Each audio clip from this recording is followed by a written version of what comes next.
Hello everyone, कैसे हैं आप सब। उम्मीद करता हूँ आपको सब खैरियत से होंगे। सुर सलाम चैनल पर खुशामदीद आपको। आज मैं बात करना चाहूँगा कि क्रूड प्राइसेस जो हैं, ब्रेंट क्रूड जो है, उसकी प्राइसेस में इजाफ़ा हुआ है और दुनिया में हम देख रहे हैं कि ये 90.93 पर जो है वो चल रहा है डॉलर्स पर। और उसकी वजह से जो है वो पाकिस्तान पर जो है वो उसके असरात जो हैं वो यकीनन उसके जो है वो बुरे असरात होंगे। उसके अच्छे असरात में नज़र नहीं आ रहे। और ओवरऑल पूरी दुनिया में जो सूरत हाल चल रही है, कोविड के बाद हमने देखा कि ये प्राइसेस जो है वो कम हो गए थे। फिर उसके बाद रशिया यूक्रेन जो वॉर थी उसके अंदर प्राइसेस बढ़ गए थे।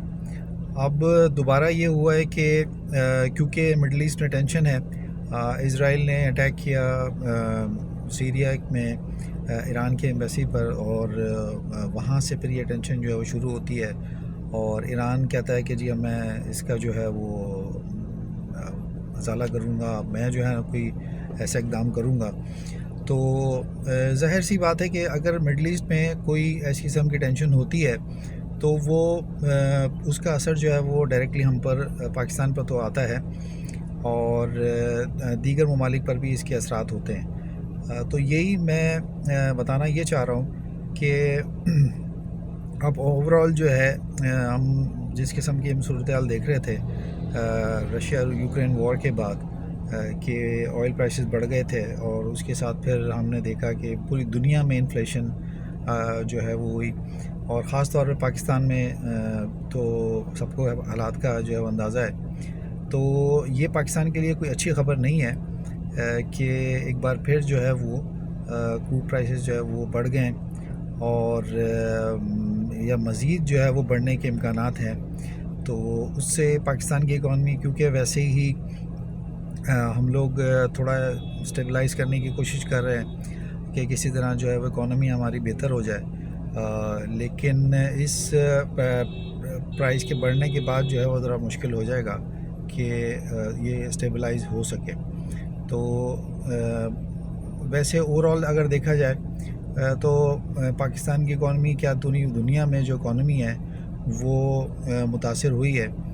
और क्योंकि ये एनर्जी, ये फ्यूल, ये जो है इसके असरात आते हैं, और हमने पाकिस्तान में भी देखा और दुनिया में भी ऐसा ही है।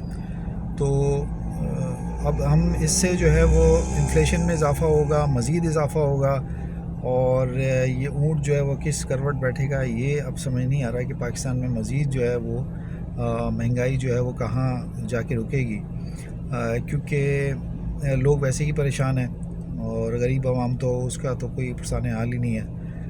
तो मेरा सिर्फ कंसर्न ये है कि गवर्नमेंट जो है अब इसके ऊपर क्या एक्शन लेगी, और मज़ीद अपने फ्यूचर प्लान्स में वो क्या जो है वो, क्योंकि अभी अप्रैल के अंदर ही 1 अप्रैल से ही 9 रुपये 10 रुपये का जो है वो इजाफ़ा हुआ फ्यूल के अंदर। तो फ्यूल प्राइसेस जो है वो हाई, उसके साथ साथ जो है वो कमोडिटीज़ जो है वो उसमें भी इजाफ़ा हो गया।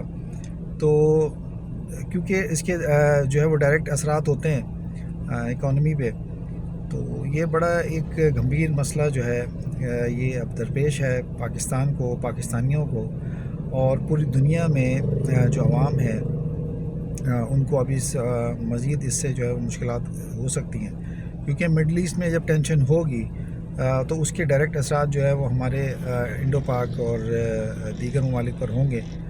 और अब देखना ये है कि दूसरी तरफ हम देखें तो ईरान पाकिस्तान गैस पाइपलाइन जो कोशिश कर रही थी गवर्नमेंट, उस पर भी अमेरिका सरकार ने जो है ना वो इनकार कर दिया है कि भाई आप ये गैस पाइपलाइन जो है वो नहीं डाल सकते, और ये कंसर्न्स हैं, और अगर आपने किया तो फिर इसके जो है वो दूरस नताइज आपको जो है वो भुगतने पड़ेंगे। तो अमेरिका सरकार ने भी ये कुछ बोल दिया है।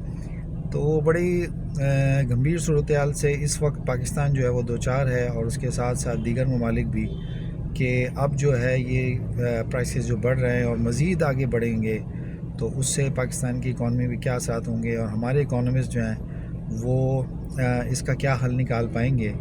तो देखते हैं।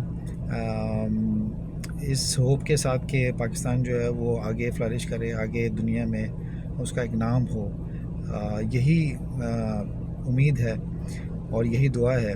اپنا بہت خیال رکھیے گا۔ اللہ حافظ۔